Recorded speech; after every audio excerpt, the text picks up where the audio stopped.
is Shred, and today we're going to talk about neoclassical metal composition. My main goal here is to give you an overview of the common harmonic devices used in the style. You'll find these ideas in the music of guys like Bach and Mozart. What I would do if I were you is steal these ideas and use them in your own riffs, licks, and song ideas.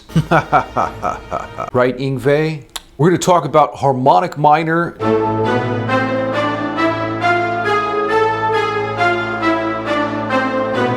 diminished chords, secondary dominance, the Neapolitan 6, augmented 6 chords, and also the Cadential 6/4 chord.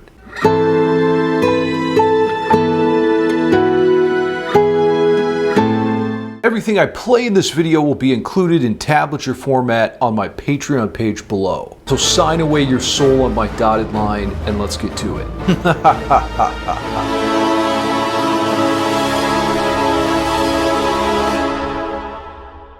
Now first up, I want to show you the primary chords that create the neoclassical sound.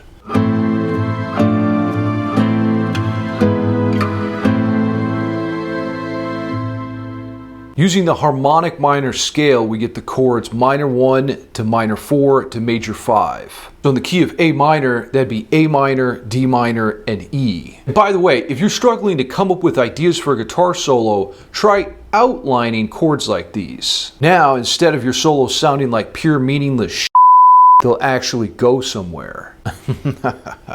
Now let me demonstrate the idea of incorporating these harmonic minor primary chords into a guitar solo.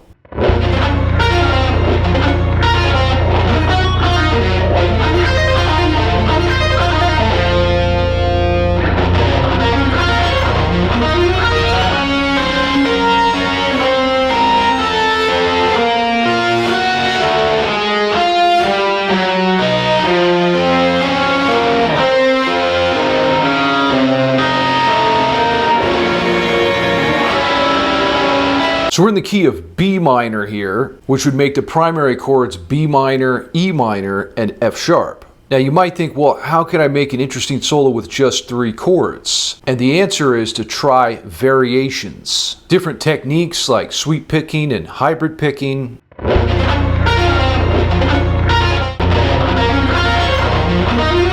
But you could also do this with compositional devices like pedal tones, chord inversions. The list is endless. Hi, sexy. Hi. Whoa.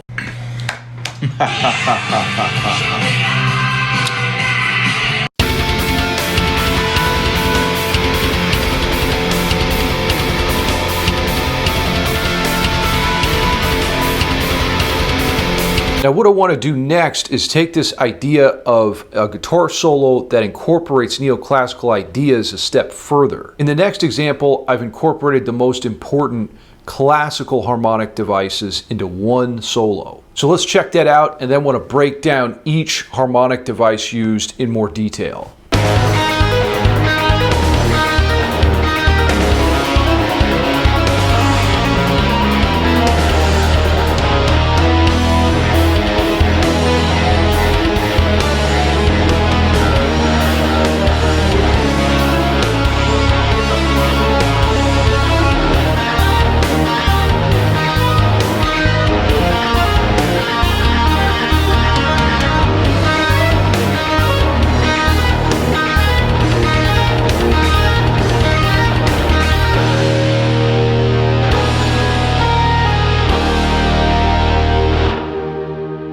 Now we're in the key of A minor here, and I start off the etude by sketching out the primary chords in this key.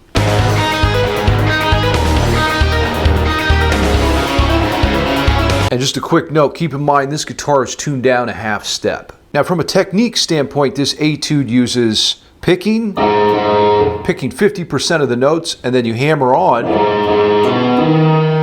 the rest. And it also really relies on open strings and string skipping. So I start the etude by outlining the primary chords in A harmonic minor, which would be A minor, D minor, and E.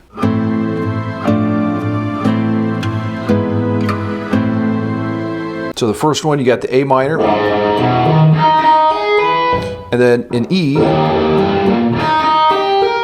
then we're moving to D minor, and I'm thinking to myself, how do I spell all of these chords and bring these out on the guitar for a more satisfying harmonic progression within the solo, as opposed to the idea of just sort of meandering around aimlessly and noodling. Don't just work your noodle the whole time, if you know what I'm saying. Do you think Robert Johnson sold his soul to the devil? Well, I don't think there's any question, bro. Here's my favorite Robert Johnson turnaround.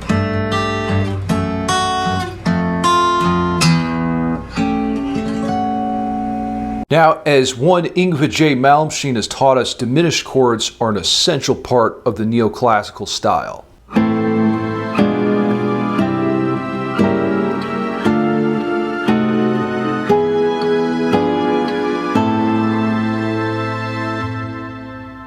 So next, I'm outlining a diminished chord here, G sharp diminished, using the open D string.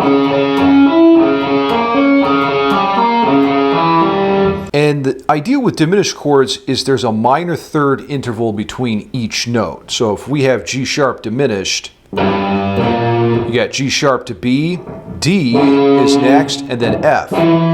There's a minor third in between each one of those notes.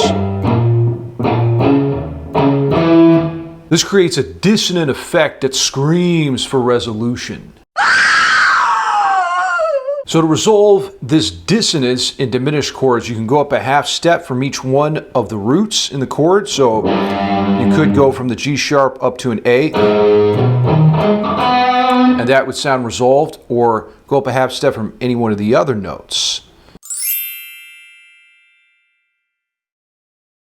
The second option you have is to go to the 5 chord, which is what I did here. And that's like an extension of that diminished harmony. It's all leading back towards the 1 chord. So the 5 chord in the key of A minor is E, and that's what I outline next. But keep that in mind, with diminished chords, you can really pivot or modulate into 4 different keys. Extremely useful for the composer.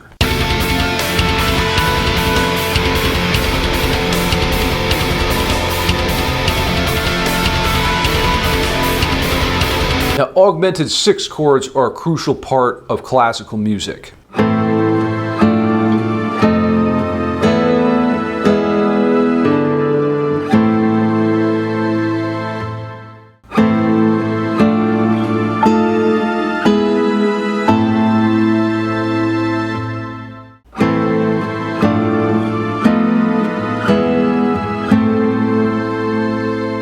The basic idea is to play a dominant 7th chord built on the minor 6th scale degree. So if we're in the key of A minor, the minor 6th degree is 1, 2, 3, 4, 5, 6. That'd be an F. Of course, F stands for and I'm just counting up the A harmonic minor scale. 1, 2, 3, 4, 5, 6, or A, B, C, D, E, F.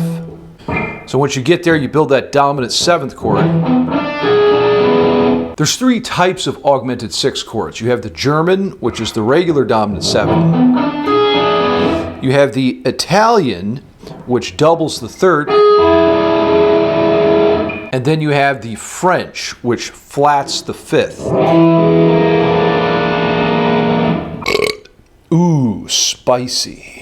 This is the greatest hot sauce in the world, by the way. Now, key difference with augmented 6 chords is how you resolve them. So they're different than regular dominant 7th chords. In a regular dominant 7th chord, the 7th goes down.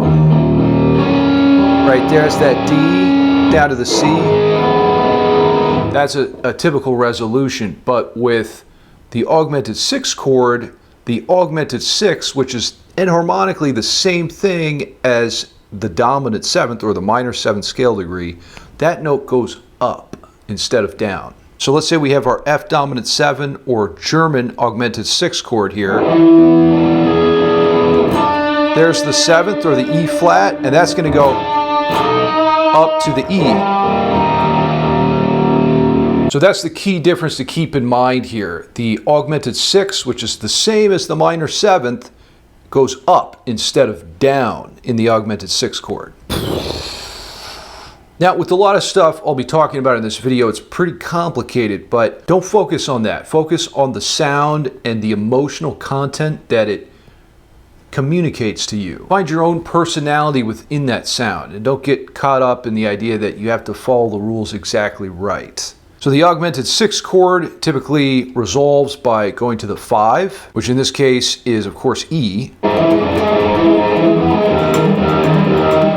And actually, I moved to a little Phrygian dominant run here.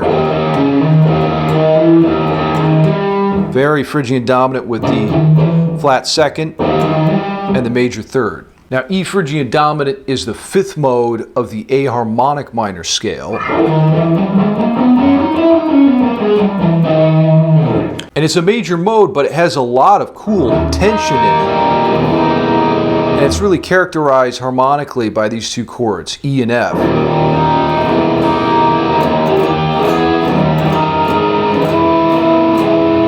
You could also represent this progression by the formula major 1 to flat major 2. Turning death metal on at full blast. Someone who lied about listening to all types of music. Gotcha. Okay, next let's talk about the Neapolitan chord. This is one of my favorite devices in classical music.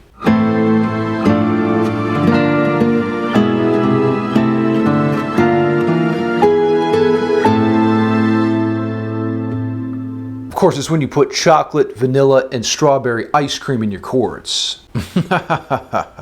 Yeah, so the Neapolitan chord is built a half step up from the root. So if we're in A minor, the Neapolitan chord, you just go up a half step from that and you play a major chord. So that's going to be B flat major.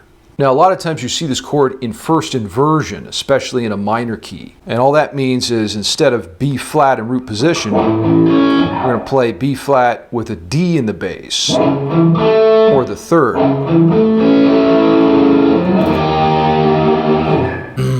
Can you taste it? How to get started with flamenco guitar? Well, there's a couple things you can try. The Andalusian cadence, which is that A minor G F E progression, and then raschiato technique, when you spit your fingers out.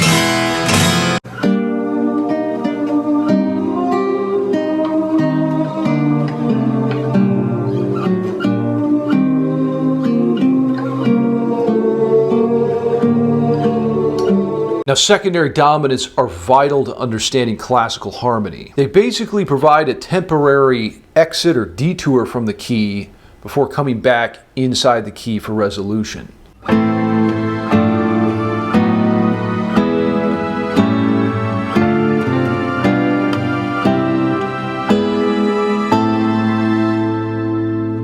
And this creates a little more harmonic interest in your music, as opposed to everything being diatonic or within the key all the time. The most common secondary dominant is the 5 of 5. So what does that mean? So if we're in the key of A minor, the 5 in A minor, you're going to count up 5 notes in the scale. A, B, C, D, E. So that's the 5 chord, E. The 5 of 5, though, you count up another 5 from the 5. So we're starting on the 5, E, count up 5 from there, E, F, G sharp, A, B. So B is the 5 of 5.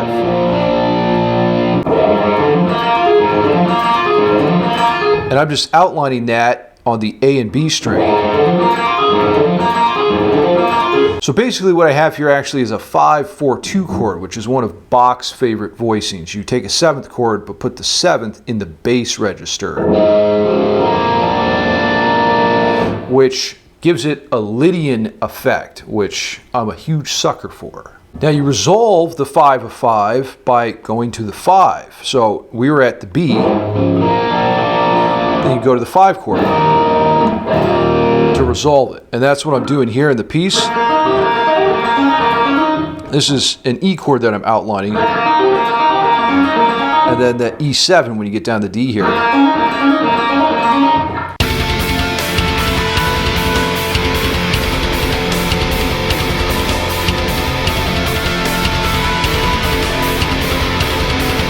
Now we've got one more harmonic device to cover before your brain melts, and that's the cadential 6/4 chord.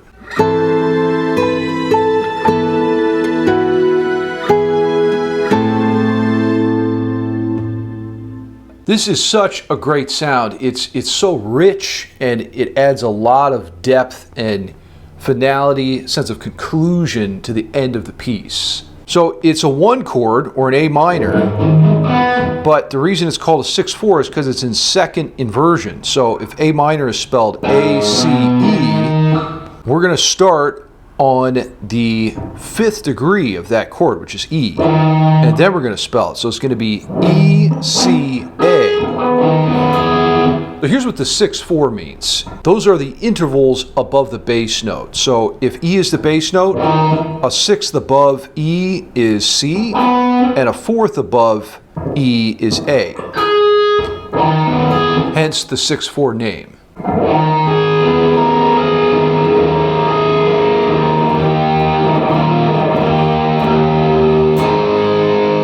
But I'm sure you've heard that sound. It's incredibly satisfying, and I don't know, try finding your own way to use this.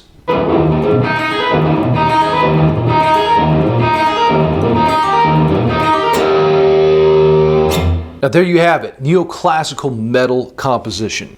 There's a lot of ideas in this video. In fact, these will probably keep you busy for at least 1 billion years.